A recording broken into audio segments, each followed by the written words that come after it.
everybody, happy Monday. Today I have a collab video for you. I am collabing with Debtless in the City, Acting Our Wage, and Gazelleintents. They've all agreed and been very supportive with joining me on this tag video. This tag video is called the Beginner's Budgeting or the Beginner's Guide to Budgeting, and pretty much what that is just random questions and topics to talk about on how to start your debtless journey. And I think it's very important to kind of put it all,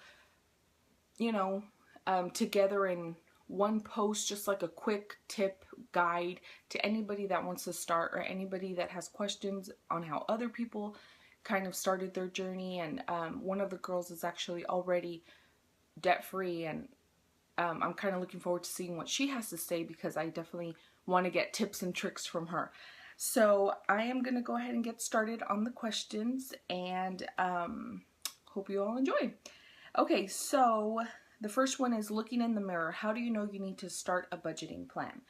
I think that's one of the hardest things to do. It's one of the scariest things to do, and one of the hardest things to do is actually sit down and write out what your debt is. And once you come up with either a full huge number, or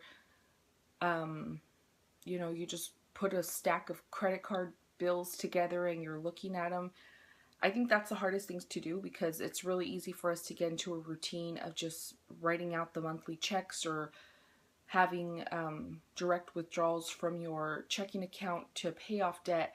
So you're not really associating the actual hard cash that you're putting into these debts on a month-to-month basis. You're just, it becomes routine, it becomes very normal, and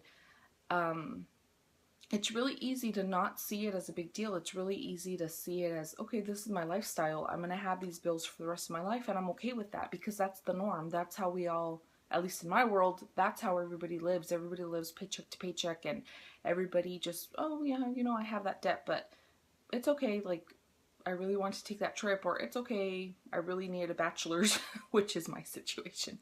So it's really, really important to just put it all out there in black and white, write it down, and realize if you have any debt, my biggest, that would be a huge indicator that I need to start budgeting. I need to get on some kind of plan where I'm completely out of debt. Okay, so number 2 is putting it on paper. My first tip would be to assess your debt, which is kind of what I was talking about previously, is write everything down. Write everything down and make sure that you don't leave anything out. So that means loans to mom, dad, aunt, uncle, whatever. Any debt, any kind of money that you owe, just put it all down on a piece of paper. When you add it up, you'll probably be very surprised. That's exactly what happened to me.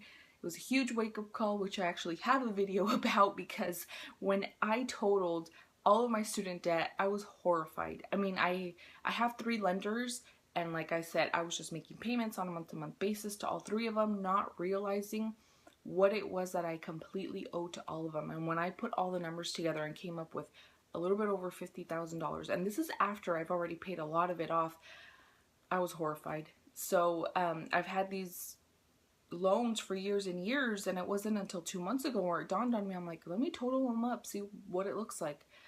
And it wasn't pretty. It wasn't pretty, it wasn't nice. And that's one of the first things I think it's really important for you to do, is be real honest with what that total amount is, so you have something to work towards, and you know what that number is, and you know what number it is that you need to tackle. So I think it's really important to write it all down. And the next thing you need to write down is an actual budget. Actually budget out where your money's going on a month-to-month basis. This has been crucial for me. We hit a huge milestone in July. Today's only, I think, the 19th or 20th, but in July we were able to pay off $1,600 of my student loan debt, which is huge. Every month I find myself only doing about $500, and when I subtract my bills from our every 2-week salary, I'm like, where did my money go? It doesn't make sense to me. I'm like, why can't I put more towards my student loans? Well, it turns out I've been doing it all wrong, and I've been budgeting wrong, and I've come to realize that the way I've been budgeting isn't the best way to do it. And in the last month, since I've totally changed the way I budgeted, it's made all the difference in the world. So the next question is, how do you set goals? I've learned how to set goals from Dave Ramsey and Rachel Cruz, and the way they suggest doing it is being very specific. Being very specific with what you want to achieve and by what time. And yeah, be very specific as to what. And by what, I mean, like in my situation, my goal for this year would be by December, I want to be able to pay off $7,000 to $8,000 in student loans, well, by December. So that's very specific. It has an actual amount and it has an actual time frame. And I plan on doing my goal setting every 3 to 6 month in 3 to 6 month increments, and that way I can track my progress, and I can make my goals very achievable and something I know that is within my budget to obtain. Number 4, tips for living frugally. Things that I've been doing is I don't buy it. Before I was very impulsive. Anything I'd want, anything that looked nice, I just picked it up, and now it's like I'm being very, very, very frugal. Unless it's a dire necessity, I won't get it. I won't get it. I'll wait. I'll wait for it to go on sale. I mean, if it's personal care items like shampoo or something like that, I wait until I find a great deal where there's, the product is off like a certain percentage, and then on top of that I have some kind of coupon or something, or if it's at Costco and I could buy it in bulk and it has a coupon on top of that, then I'll get the stuff. But I've learned to become very frugal. Let me see. Tips for keeping the snowball momentum going. One of the things that I've done that has helped me so much, and I didn't even think it would, but I think it's going to make a big difference from here to December, is I have a zero-based budget, but for the most part, for some reason, I always end up with like a couple dollars in our checking. So anywhere from like $20 to $60, I'll end up with just random money in there that didn't fit in anything else I had categorized for. So what I've done is just rolled that into debt. Last month, actually, I had over $100. I think I had $140 left over between my husband and myself. And I just took that money. I didn't even want to look at it. I just took it and I made a payment to my student loan. And that's my plan. I'm just going to keep doing that, and I think that's going to keep the momentum going, even if I do several payments throughout the month to my student loan. The point is just to get a mentality of any extra cash, throw it into debt, and that way you don't have to think about it. It becomes kind of like second nature. Like, I'm not going to take that money and go to Target and buy home decor. I am just going to throw that into debt, and hopefully it's going to pay off in the long run, because it's like a piggy bank. You're just throwing money in there, and it's going to make a difference.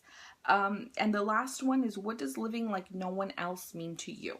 Now, this is kind of like Dave Ramsey's motto. There's something, words to live by, if you will, and it's living like no one else so that you can live like no one else. And this is really hit home to me when I first heard him say that, because I do feel like right now that we're really, in the last few years, even though I haven't been budgeting correctly, I've always been pretty tight with my money.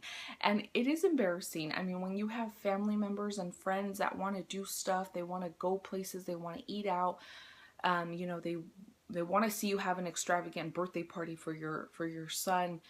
It's hard. It's so hard to go against the norm and look like a cheapskate. I mean, just putting it out there, that's how I've felt for the last few years. I feel horrible. I feel horrible when my budgeting and my spending practices are questioned and people are like, why are you so tight? And it is embarrassing, and I don't like to be that way.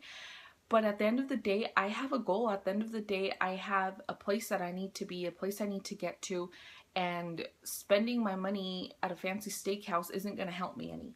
So it's just, I'm living like this now so I can live like no one else later. And by live like no one else later, I mean not have the credit cards, not have the debt, and be able to be free, have that financial freedom to go to the mall and spend $500 on clothes when the new school year starts for my son or myself, because I work at a school, and get that clothes and go on a shopping spree and not feel totally guilty about it, not feel like, oh my gosh, what did I just do? I'm tired of the guilt. I just don't like to live like that. I don't like to feel like I can't spend my own money freely.